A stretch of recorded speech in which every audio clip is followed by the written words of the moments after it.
Subscribe the respected Sir channel and press the bell icon for more videos.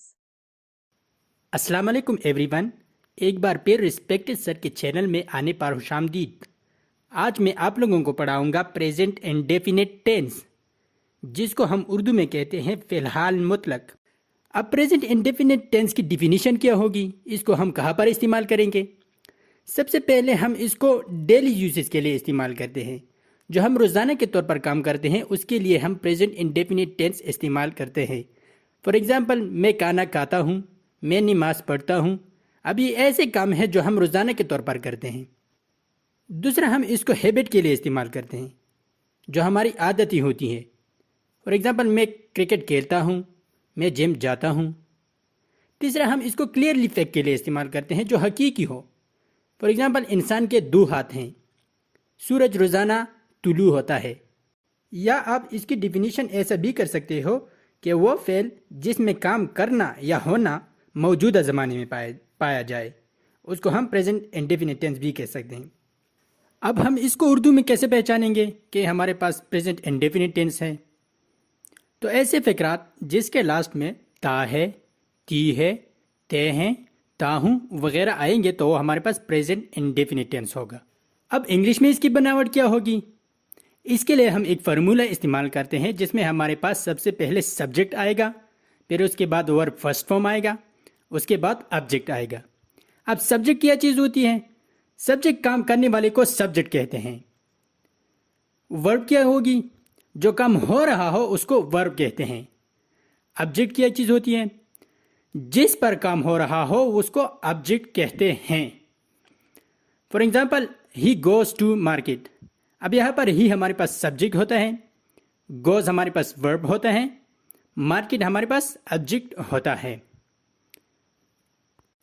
अब subject हमारे पास 2 किस्म की होती हैं, एक सिंगुलर सब्जेक्ट और दूसरा प्लूरल।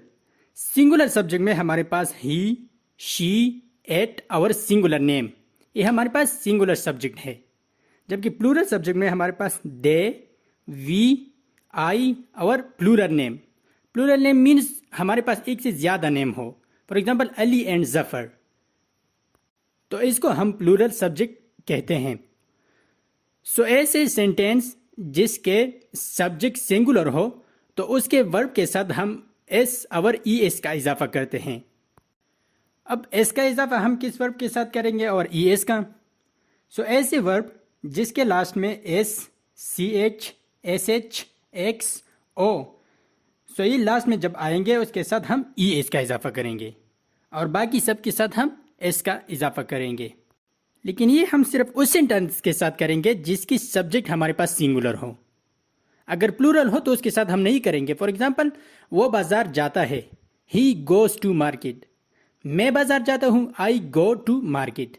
देखो यहाँ पर हमने ही के साथ गोज़ लिखा, लेकिन आई के साथ सिर्फ गो लिखा, क्योंकि ही हमारे पास सिंगुलर सब्जेक्ट है जबकि आई हमारे पास प्लूरल सब्जेक्ट है।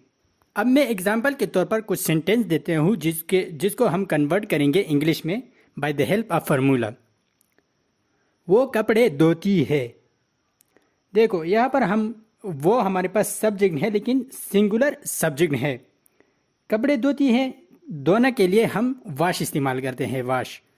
तो यहाँ पर जब हमारे पास वो आया है, सिंगुलर सब्जेक्ट आया है, तो हम वाश के साथ ई एस का इजाफा करेंगे। ई एस का इजाफा क्यों करेंगे? क्यों हमारे पास लास्ट में वाश में लास्ट में एस एच है।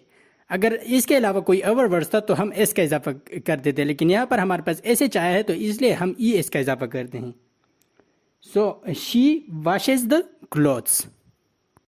दूसरा एग्जाम्पल, तुम क्रिकेट खेलते हो। तुम हमारे पास सिंगुलर सब्जेक्ट है जिसके लिए प्लूरल सब्जेक्ट है जिसके लिए हम यू इस्तेमाल करते हैं। अब जो हमारे पास प्लूरल सब्जेक्ट आया है तो इसके वर्ब के साथ हम एस और ई एस का इजाफा नहीं करेंगे। सो फार्मूले के ज़रिए इसको कन्वर्ट करते हैं। सब्जेक्ट हमारे पास यू होगा, यू। जो हमारे पास वर्ब फर्स्ट फॉर्म होगा वो हमारे पास प्ले होगा, प्ले हमारे पास वर्ब फर्स्ट फॉर्म है। जबकि हमारे पास ऑब्जेक्ट यहाँ पर है वो है cricket, means you play cricket. अब ये तो हमारे पास सिंपल सेंटेंस थे।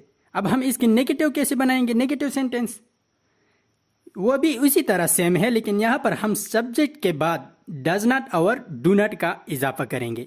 अब डज नॉट का इजाफा कहाँ पर करेंगे और डू नॉट का।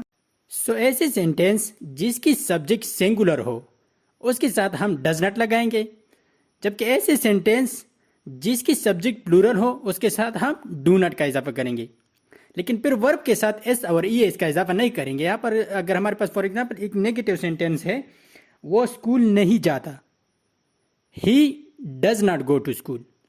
अब यहाँ पर देखो गो के साथ हमने ई एस नहीं लगाया क्योंकि ऑलरेडी हमने वहाँ पर डज नॉट लगाया है, डू के साथ हमने ई एस लगाया है।